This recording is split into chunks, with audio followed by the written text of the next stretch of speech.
Bienvenidos amigos a este segundo bloque de Sabor a Tierra. Estamos acá con Edwin Herrera, con Marcelo Arequipa y con René Martínez, analizando en primera instancia lo que ha sido el mensaje presidencial que dio ayer el presidente Evo Morales.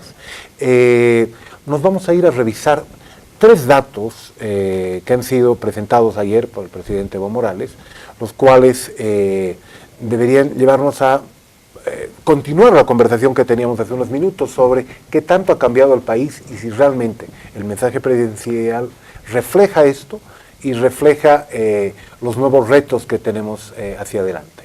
Si por favor podemos revisarlos. El primero es el Producto Interno Bruto, cómo ha crecido desde los aproximadamente 8.000 millones de dólares que se tenía hace 13 años atrás, y hoy está alrededor de los 40.500 o 40.200 millones de dólares.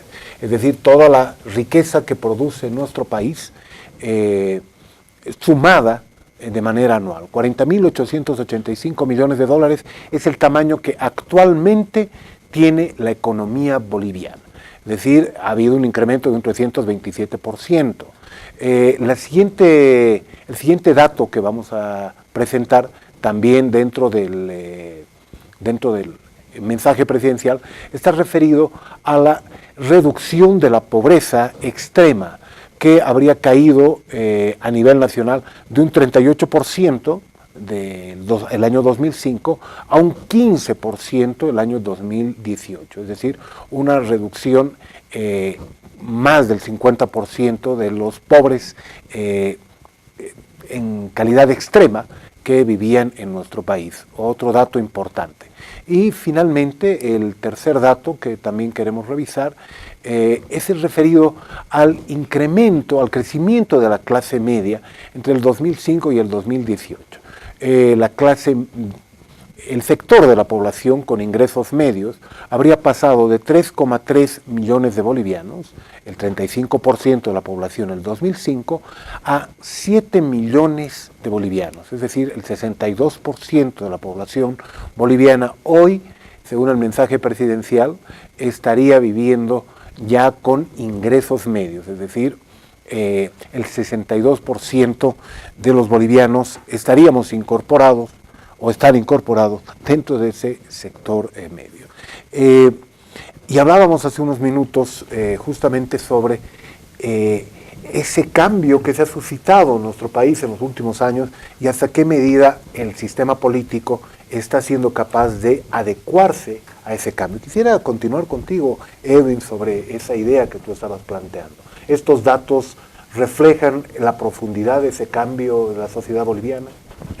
Yo creo que en cualquier balance, cualquier análisis sensato, tranquilo, objetivo, tiene que tener en la balanza lo bueno y lo malo, las luces y las sombras, ¿no?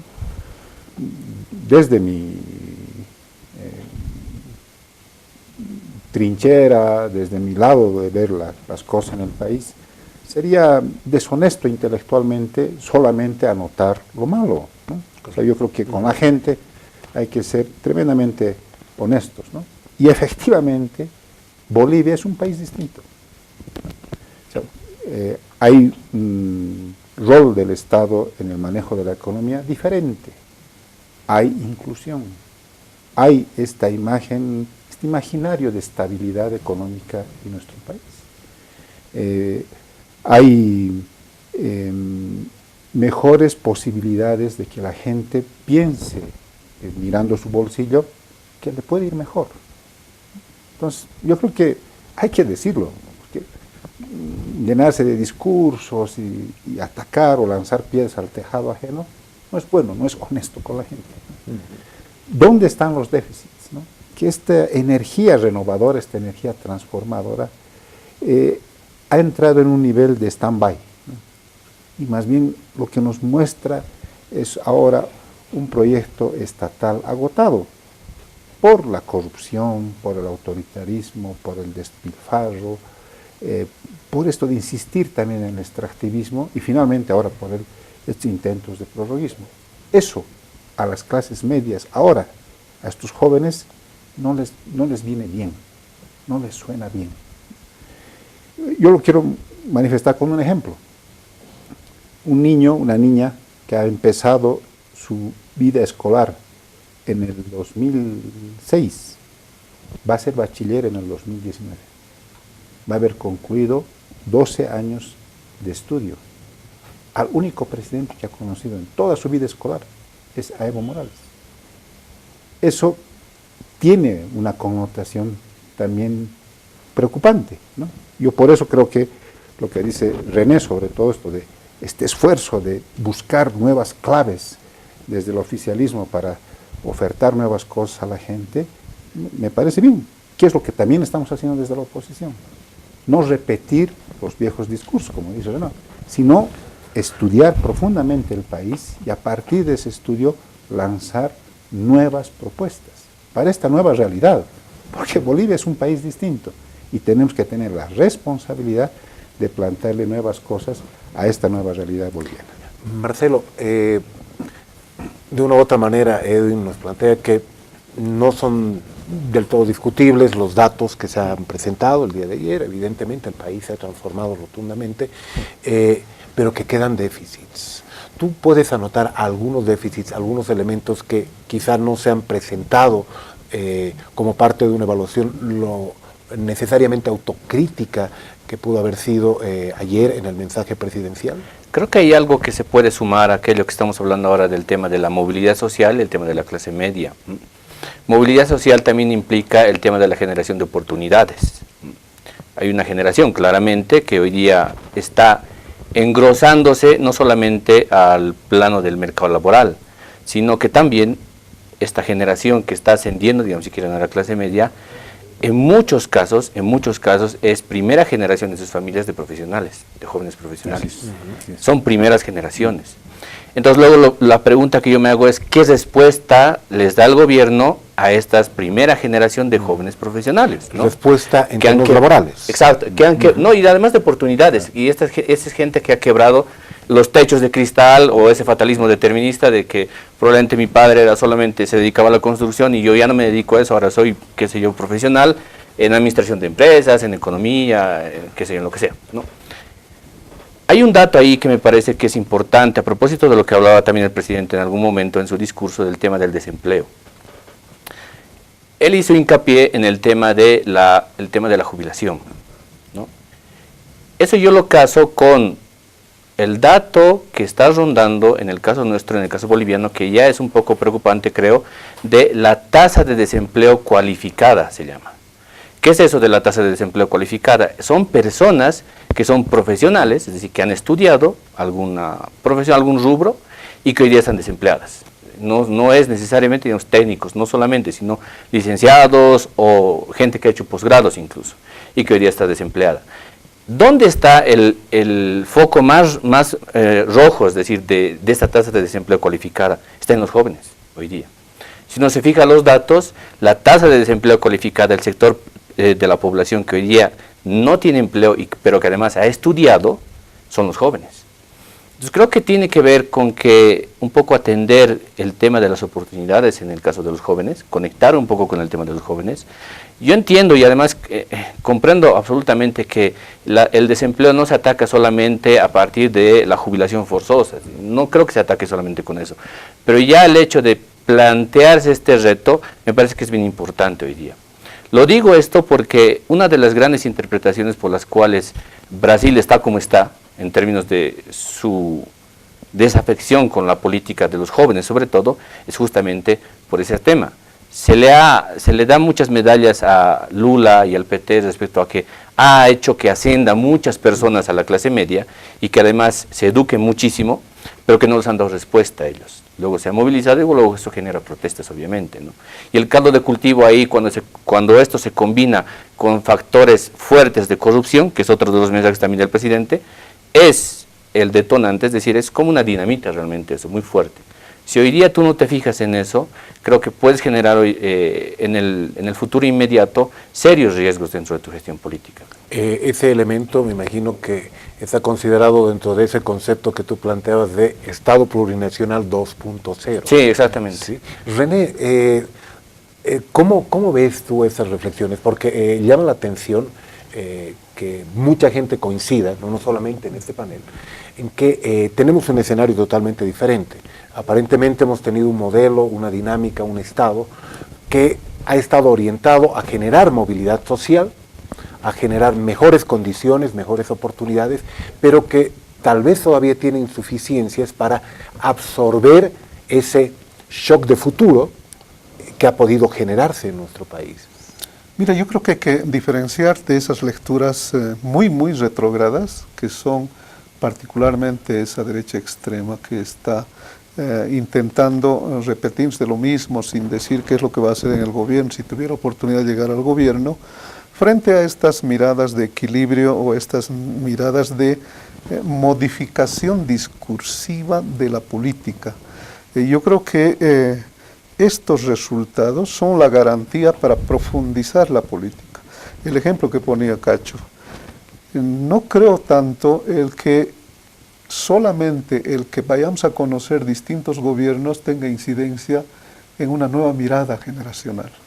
Si vamos al otro extremo, nosotros hemos conocido a varios gobiernos. A tantos hemos conocido que ya ni el cimiento de seguridad ni de estabilidad podías tú construir, imaginarte esto.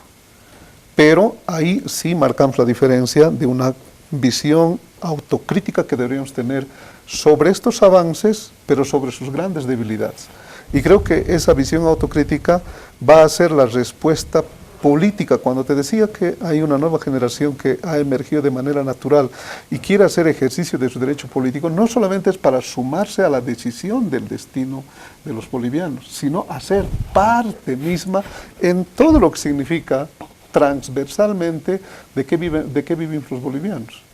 Acá hay una visión nítida, clara, sobre una valoración de esta Bolivia que, a diferencia de las otras generaciones que hemos tenido que lidiar con dictaduras, con gobiernos neoliberales, tenemos un piso y un cimiento que nos permite entrar en estos desafíos nuevos. ¿Cómo provocamos nuevos horizontes para la nueva generación? Con este cimiento positivo. Sin este cimiento positivo, olvídense, estaríamos, quién sabe, ya siendo subastados con gobiernos neoliberales. Por eso es que algunos académicos, y discutíamos en algunas otras materias, decían, no, son los precios internacionales los que han logrado este hecho. En parte puede ser cierto, pero hay pues una mirada de decisiones políticas que han tenido que ser acertadas en un modelo que ha tenido la cualidad redistributiva de la riqueza excedentaria que se ha acumulado vía la nacionalización. Y esto se hace con definiciones políticas. No se hace simplemente al sabor del mercado internacional, ¿no? Cada gobierno le dedica a quienes va a favorecer con su gestión de gobierno. Ese es su piso ideológico. Mira, yo no sé si el presidente habrá tenido dentro de su estrategia discursiva pensado ese tema, pero como pocas veces, creo que el panel es muestra de eso, nos ha planteado un escenario en el cual la discusión es sobre el futuro, ya no es la comparación con el pasado. Sí, creo que todas las reflexiones, vengan de donde vengan, están apuntando a ese tema, lo cual creo que es absolutamente saludable. Pero, bueno, creo que da para mucho, evidentemente, el mensaje presidencial. No quisiera que dejemos de lado estos últimos minutitos de este bloque para hablar sobre otro tema que también, si bien es coyuntural, es también un tema que deja por lo menos un espacio para el análisis profundo. Esta mañana se ha posesionado al nuevo gabinete ministerial. Y en ese nuevo gabinete ministerial hay algunas novedades, bueno, en realidad hay muchas novedades, tanto por el retorno como por la incorporación. Al Ministerio de la Presidencia retorna Juan Ramón Quintana, al Ministerio de Salud llega Gabriela Montaño, expresidenta de la Cámara de Diputados. Al Ministerio de Comunicación se suma como ministro Manuel Canelas, ex viceministro de Planificación. Óscar Coca, que fue anteriormente ministro de la Presidencia también y actualmente se desempeñaba como presidente de Entel, ingresa a Obras Públicas. Retorna Luis Arce al Ministerio de Economía. La senadora Nérida Cifuentes se incorpora como ministra de Desarrollo Productivo y Milton Gómez es el nuevo ministro de Trabajo. Hace apenas unas horas se ha conocido este gabinete en el cual las otras carteras de Estado repiten.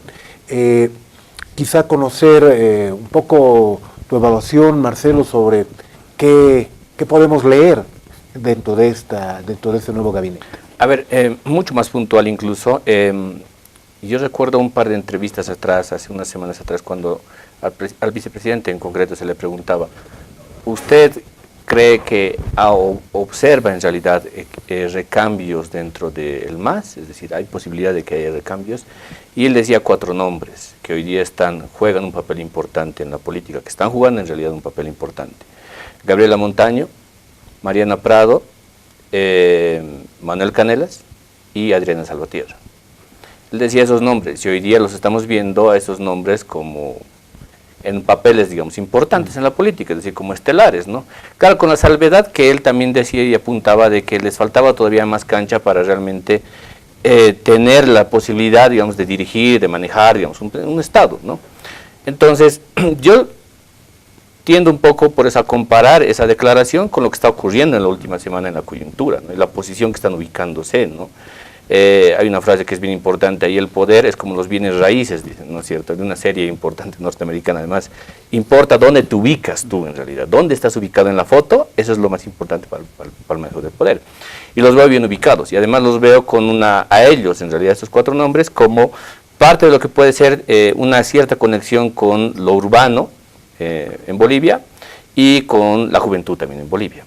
Obviamente esto es, el espectro ideológico de la juventud también es muy grande, ¿no? Ahí no creo que conecte necesariamente con alguien de derecha de la juventud, pero igual, de todas formas, creo que son matices importantes ahí dentro, ¿no? Y los retornos en el gabinete de exministros, me parece que es un poco igual, un poco apelar el retorno de cierta mística que se tenía en el primer periodo de gobierno, ¿no? El más criticado, si quieres, entre comillas, es Juan Ramón, pero es por parte más de la oposición. Estoy revisando el Twitter y casi todos sintonizan con una suerte de peligro, y viene Juan Ramón, es decir, casi como si fuera él el que maneja en realidad la policía y las Fuerzas Armadas, incluso los sindicatos y qué sé yo, ¿no? Entonces, ahí hay una crítica muy fuerte, ¿no? Pero la verdad es que luego, en general, yo veo realmente una composición que creo que quizá le va a dar más gestión, digamos, a lo que es el aparato público. René, ¿tú compartes esa evaluación? Yo creo que hay que tener la clásica lectura que se hacían los analistas, ¿no? Si este es político, más político o menos político, más dedicado a la gestión. Yo creo que hay que reconocer, pues es político, ¿no? Es preeminentemente político, que tiene y nos obliga a una mirada más allá de lo electoral, porque hay que cerrar un ciclo que ha tenido nuestra gestión de gobierno a más de una década y aperturar esto que se está llamando profundización del proceso. Por lo tanto, calificaría este gabinete con un gabinete que recoge renovación de nuevos rostros: Gabriela Montaño, Manu Canelas, Nélida Cifuentes, el propio Milton Gómez, que son los nuevos incorporados, nos están mostrando un rostro de renovación, que tienen experiencia política, pero que además están en la sopa de la vida del país, han estado en todos los escenarios de conflictividad, en el escenario parlamentario, está siempre con el quehacer y las preocupaciones del país. Y recoge la experiencia que por su propio peso entiendo que es valorado en el país. Juan Ramón, el hecho de tenerlo a nuestro compañero Luis Arce, que ha estado paseando no solamente el país, sino también a nivel internacional, cumpliendo, explicando los logros económicos que son cimiento de estabilidad económica. El hecho de que tengamos ahí a nuestro compañero Coca, que ya tenía experiencia ministerial y ha tenido un alto resultado positivo en el manejo de Entel, nos está mostrando que hay experiencia en el manejo de la función pública. Por lo tanto, esa experiencia va a concentrarse en esta fusión de renovación y de experiencia sin complejos, sin traumas. Y el desafío mayor que tienen este gabinete es cómo vamos a hacer esos desafíos el paquete de la Agenda 2025 que tiene que ver además en la composición con rostro, con presencia de jóvenes en este estamento, nos está obligando a ver también a un futuro, del debate de horizontes de futuro. ¿Qué es lo que le vamos a proponer con mayor precisión? Todos sabemos que hay una agenda, la Agenda 2025, pero que pueda resumir y pueda concentrar esa expectativa nacional que está esperando mucho de nuestro gobierno. Entiendo que esos son los efectos de haber recogido esta experiencia y esta renovación que hoy por hoy está expresada en el gabinete de manera incuestionable. Cacho, experiencia y renovación es la lectura que hace el oficialismo sobre este nuevo gabinete. ¿Tú compartes este criterio? ¿Tú ves algunas otras señales adicionales? Sí, es una suerte de correlación, ¿no? O sea, se ha marcado con bastante claridad el campo de disputa política hasta octubre. Por supuesto que una vez marcado esto, se va a necesitar de parte del gobierno quienes libren estas batallas, ¿no? Y por supuesto que, más, acudiendo nuevamente a esto de la honestidad intelectual, está claro que este es un gabinete político electoral. No creo que haya complejo en decirlo, ¿no? Es un gabinete político electoral, porque está marcado el terreno de la pugna política que se nos viene en los siguientes 9 meses. Y quienes tienen que llevar adelante, por supuesto, son estas personas que han nombrado Marcelo y René. Entonces, está claro, tenemos al frente un gabinete político electoral. Estas combinaciones, estos ingredientes de gente nueva, de los que lo hicieron bien en el primer periodo de gobierno, es una combinación interesante, ¿no? Que nos plantea también desde la oposición un desafío mayor, ¿no? Yo veo otro ingrediente, que es el tema de que se están cayendo los mitos, ¿no? Esto de que el 50% del gabinete tiene que ser de mujeres, sí o sí, a estas alturas eso ya es un cuento chino, ¿no? Porque de los 21 ministros, 4 son mujeres, 17 son varoncitos. Entonces, se van cayendo, ¿no? O sea, a veces uno se pone esta camisa de fuerza, ¿no? A mí, Lucho Revilla, el alcalde, una vez me consultó, me dijo, quiero que todas las subalcaldías estén conducidas por subalcaldesas. Y yo dije, te va a aguantar 6 meses. Cambiar al primer varón y te van a sacudir, le dije. Entonces, no te pongas una camisa de fuerza innecesaria. Entonces, yo creo que también el presidente en algún momento se puso esta camisa de fuerza, ¿no? Que tienen que ser la mitad de mujeres, que la mitad del Parlamento. Bueno, en el Parlamento hay mayor cantidad ahora de parlamentarias, eso es saludable para la democracia del país.